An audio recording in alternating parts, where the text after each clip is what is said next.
Hello, my name is Jess Dance and I'm a museum professional and artist who mostly creates work that focuses on neurodivergent experiences. I've been involved in the British Art Network's Emerging Curators group, and as part of this I've had the opportunity to research an area of British art. The Emerging Curators group is a supportive forum for the next generation of curators in the UK, enabling peers to come together and share experiences and thinking around creating British art. I've interviewed 5 artists about their creative practice and if neurodiversity should be considered an art movement similar to the disability art movement. Can you tell us your name and about your creative practice? My name is Tzipporah Johnston. I'm in Edinburgh, Scotland, and I'm an embroiderer and mixed media artist. So at the moment, the piece I'm working on is an installation called the Museum of Monotropism, and that's a combination of my embroidery work and other textile work, and mixed media, and also like archival art. Could you tell us about some of your work that focuses on neurodiversity? For me, like pretty much all of my work is about neurodiversity, because my work is about the way that I see the world and the way that I think, and kind of coming to terms with realizing as an adult that that's not how the rest of the world sees the world. So, you know, the premise of the Museum of Monotropism is that it's the museum of my brain, but monotropism is a cognitive strategy in autism. So a monotropic brain tends to focus on a small number of restricted interests or things within your attention tunnel, and you have difficulty switching from one task to another, from one attention tunnel to another. But it means that you can really take joy and get flow out of this experience of really immersing yourself in the things that you are interested in. So for me, that's things like the natural world and folk religion and folk belief.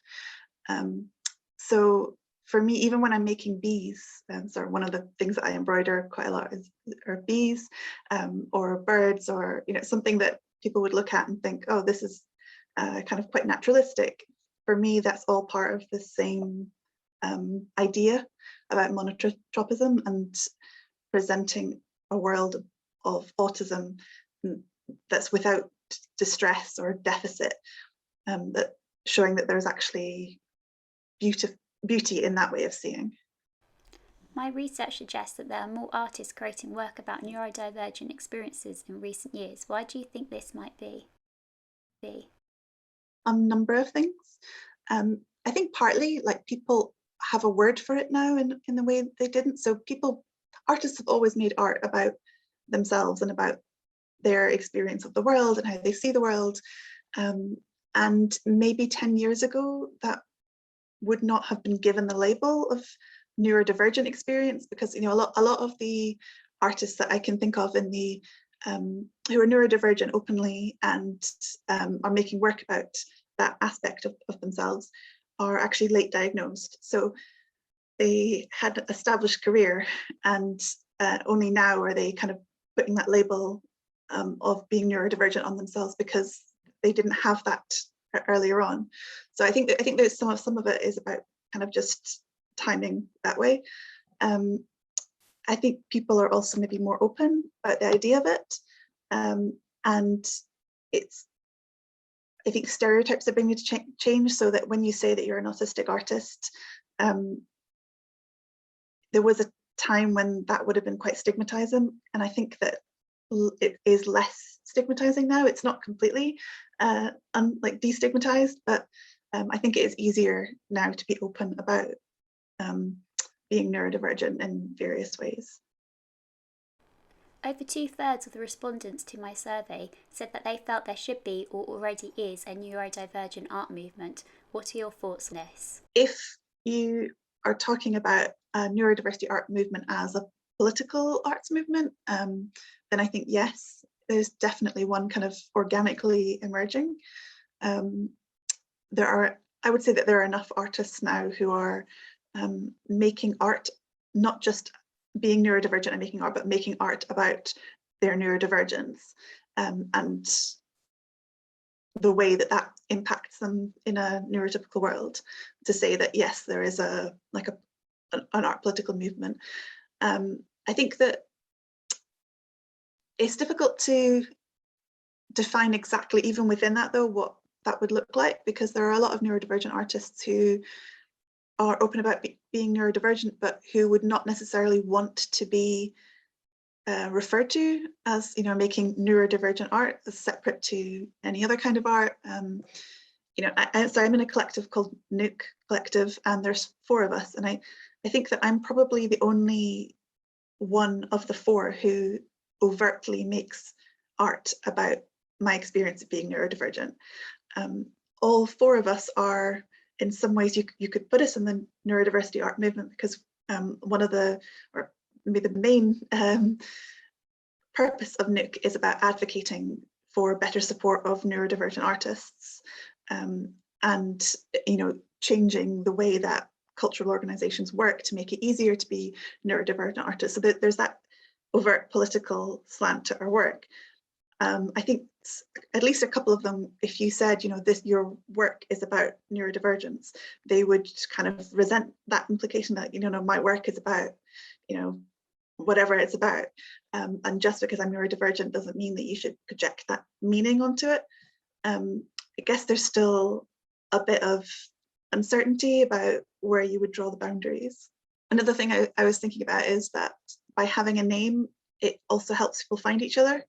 I think one of the issues about being a neurodivergent artist is that quite often you're making work in isolation. You don't necessarily know any other artists who are coming from the same place.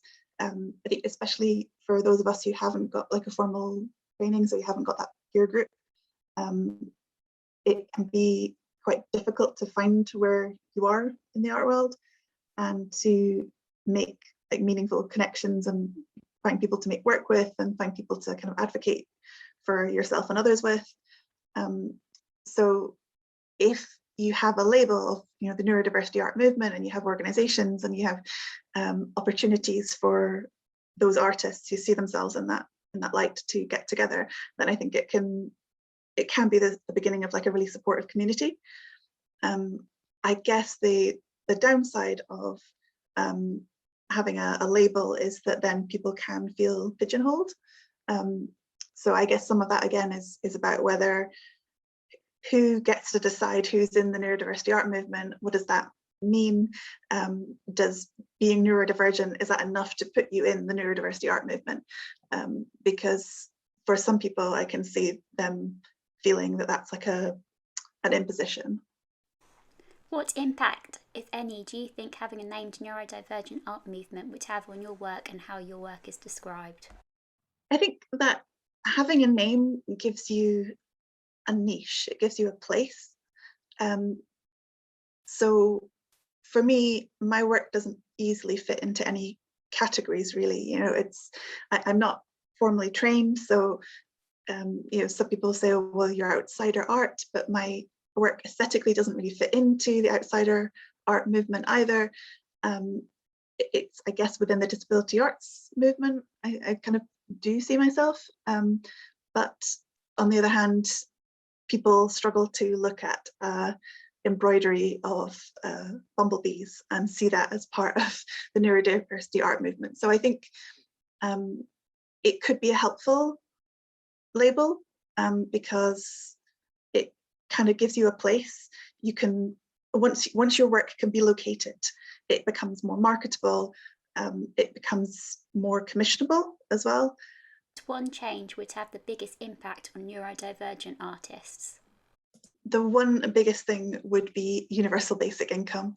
And I know that I sound like a bit of a broken record on universal basic income to anyone who knows me, but Nuke did a survey a few months ago about asking neurodivergent artists, what are the barriers, what's the biggest barrier that you face trying to pursue a career in the arts? And there were a lot of things. Social performance was a big one. The sheer amount of admin and like navigating like these application systems, and the amount of unpaid labor that goes into that, where if you're spending 3 days on an application and not getting paid for it, and then you don't even get the the fund, then that's a huge chunk of your working week. But the biggest thing was that people kept bringing up was about financial insecurity, and this kind of, people brought up spontaneously this issue of benefits. So we didn't even have a question about it, but people really wanted us to know about it, about the fact that if you're on certain kinds of benefits, you can kind of get trapped in this thing where you cannot sell your art, because if you do, your benefits are at risk, but you are not able to support yourself to the extent that you'll be able to make a living off your art. So people kind of get caught in this sort of semi-hobby, semi-amateur, semi-professional place. And the amount of emotional energy that it costs people to constantly be worrying about whether they can sell a painting and then they'll lose their entire livelihood. I think if we had something like universal basic income, it would help with the people who are trapped in this kind of benefits situation, but also it would help with the fact that there is just so much unpaid labor in the arts. So one of the things people kept saying to me is that, like, it takes me 3 times as long to do an application, and so that's 3 times as much unpaid labor, and then I also then need rest time afterwards, and so it prevents neurodivergent people even applying for a lot of opportunities. And then when they do apply for opportunities, they're quite often not successful, or they end up burning out, because that opportunity then requires a huge amount of unpaid labor. Like, the whole workforce is just run on this willingness for people to work for free, and lots of neurodivergent people just can't do that. So I feel like if everybody was taken out of that existential anxiety, then you would get so much more creativity, and also so much more fairness, so that whole swathes of the industry are not just cut off and unavailable for neurodivergent people. I just had one other question. It's not in the list, so you don't have to answer it. Just like from your application. So I don't know how to word this properly, but like the language of neurodiversity. A lot of people use the word neurodiverse instead of neurodivergent, and even if you look through the report that I put out, neurodivergent people use the word neurodiverse more now. I think neurodiverse, even though it's not the original word, is being used more, and I just wanted to know your opinion on that. Oh, I have so many opinions on that. I mean, yes, grammatically, neurodivergent is the correct term, and it's the term I use. I refer to myself as a neurodivergent artist, and technically a neurodiverse group is a group of multiple neurotypes. But I just think we are fetishizing this distinction in a way that is just not helpful. People are getting attacked on social media for using the term incorrectly, and a community that includes things like dyslexia, I find that like a really strange hill to die on, why you would be attacking people for issues that can be arising from their neurodivergence. I think that some of it comes from, like, how do you define the term neurodiversity? Because some people use it to mean neurodiverse has to include neurotypical people, because it's not a group is not diverse unless it contains all of the possible neurotypes, and if it doesn't, then it's discrimination, and that's not helpful. It's not a good use of our time to be kind of splitting hairs about that.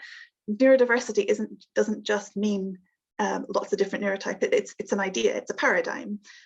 It's the idea that there are lots of different neurotypes, and that it's okay that there are lots of different neurotypes, that they're not necessarily, being neurodivergent is not necessarily a deficit, it's not a disorder, it's just another way of being human.